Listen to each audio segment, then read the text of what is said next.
Um, Healing, as done by physicians compared to divine healing, is usually a concept that people struggle with. Can God heal without material things? Again, it brings us to the concept of the use of empirical data and microscope to examine things. But it's not always that way. As if you study the Christian Science Church in Boston, if you are a truth seeker, you will find out that indeed any disease can be taken care of without medication if you apply divine principles.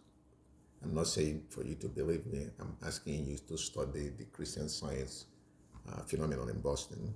I'm not their member. I've studied them, and I read the book by their founder, Mary Baker Eddy, and it's very compelling and very obvious that these are facts. But as a physician, from personal experience, I've taken care of thousands of patients, and I've witnessed things that are incredible. In terms of what I say incredible, I'm saying awesome or wonderful, not that they are not believable. And I've also taken our time to study healings outside of hospitals. I've studied quite a bit of them. And that brings me to mentioning the man called Padre Pio or Saint Pio and Teresa Newman of Germany, or a little young man called Chuck in Pennsylvania. So the summary is that Saint Teresa Newman, you can look her up. Saint Teresa Newman, Neumann. She lived in the 40s, and she was a stigmatist, having all the five wounds of the crucified Christ. She did not eat, nor sleep, nor use the bathroom, nor urinate in 40 years. And she was alive and well. I'll repeat, she did not eat, she did not drink, she did not urinate, nor did she use the bathroom for 40 years. It sounds bogus, but as a scientist, I'm telling you, I've reviewed it, researched it, it's true. Why don't you do it yourself and see? The other is Padre Pio, who was canonized a saint by the church a couple of years ago. I attended this canonization because I studied this man. It was an incredible gift God has given to the human race to show us that all those things God said in the Bible, that have you seen what I have done, said Jesus, greater things will you do if you believe in me. Padre Pio is a perfect demonstration of that all those things God promised that we can do, that yes, it's possible, but you have to live according to the principle and apply those principles, just like you cannot apply the chemistry principle to physics and expect to have a result. You can't take a physical principle and apply it to metaphysics and expect results. But you studied Padre Pio, P-I-O, Pio, P-I-O, Pio. He was a priest who lived in San Giovanni Rotondo in Italy. He died, I think, in 1968. He was a stigmatist, had the wounds of Christ. But what was so phenomenal about his life is the incredible healings that people obtained by his just putting his hand on people's head or praying for them for just making a sign of the cross. A particular person who lives in Bato, Pennsylvania, her name is Calandra. In fact, I saw her during the canonization of Padre Pio in Italy. She read one of the mass readings. She was a child, about a year and a half, who developed reflux nephropathy, where the tube that leads from the kidney to the bladder, called the ureter, was kinked.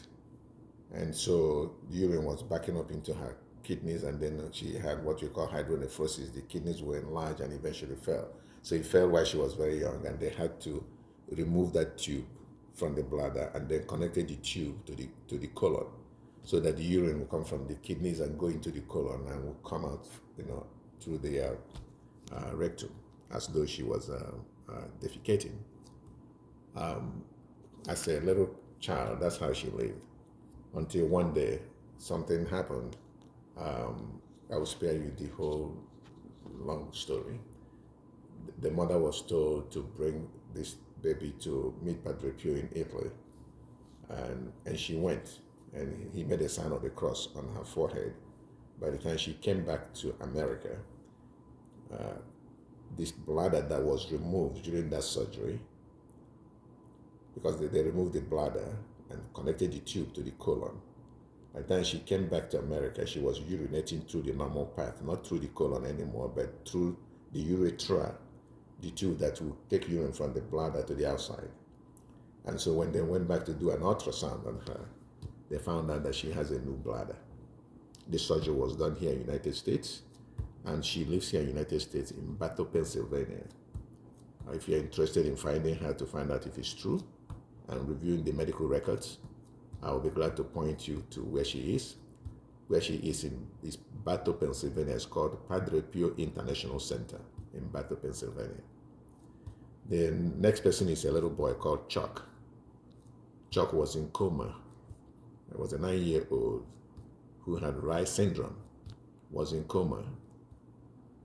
One day he was pronounced dead, and the tubes were supposed to be removed. But prior to his being removed from the ventilator,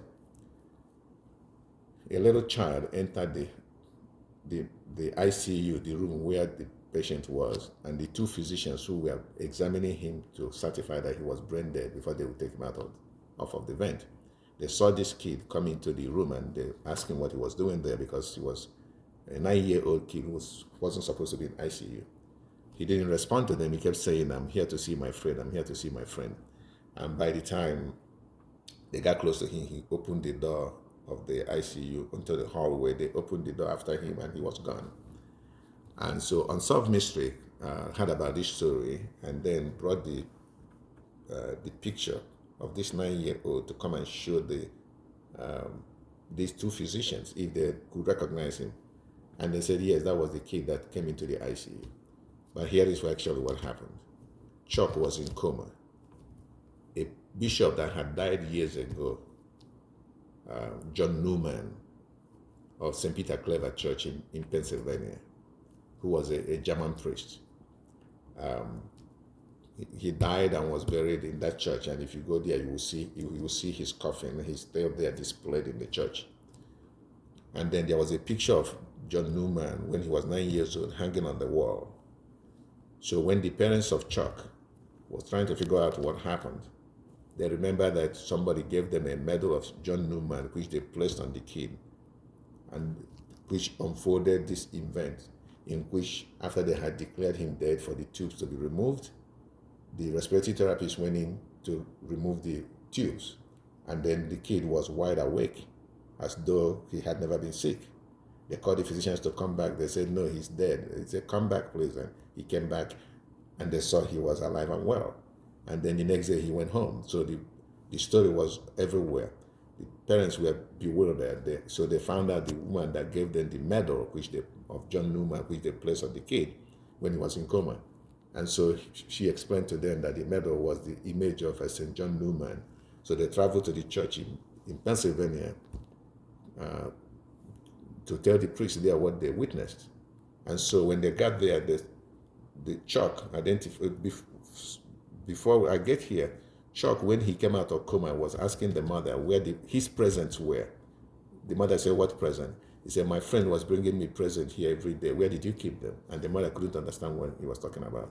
So when they went to the church in Pennsylvania, they saw the picture of John Newman when he was 9 years old hanging on the wall of the church in Pennsylvania. And Chuck said to the mother, that's my friend who used to bring me the gift I was talking to you about. So when they took the picture from there, because the parents saw the same kid dressed exactly the same way out of this picture, in the room where in the visitors' room where they were about 1 o'clock in the morning, when they were holding night vigil, the night before Chuck would be taken off the ventilator. So they recognized it was the child, and the physicians recognized it was the same kid that entered the room. And that was John Newman, who, when he was 9 years old, so he came out of that picture exactly as he was on that picture and came to the hospital, seen by his parents and the physicians. And then Chuck was seeing him even though he was in coma as he was bringing him presents. The purpose of presenting this is that you can go to YouTube and look for the story. Chuck, who was in coma from Reye's syndrome in Pennsylvania, he will pop up and you will see him. You can go and interview them because it's really happened. You can find out the hospital where it happened, who were the physicians, and etc. And Chuck now is a teenager. This is to show that there are so many mysteries about the human healing that we don't understand. When we don't understand it, please don't dismiss it as myth or fiction. Study it and you'll find out it is true. As a physician, I've always believed that if I give antibiotics to 10 patients with the same pneumonia and the same premorbid condition, if one survives, scientifically speaking, I expect the other 9 to survive. But if one survives and the other does not, is it the antibiotics that make the one that survived well? You can answer that question for yourself. But as a physician, most often than not, God takes care of patients and I get paid for the work done by God. And I think I have been involved in science enough that I am not, how do I put it, attaching 100% explanation, scientifically speaking, for all the things, cause and effect in the world, doesn't make one a genuine scientist.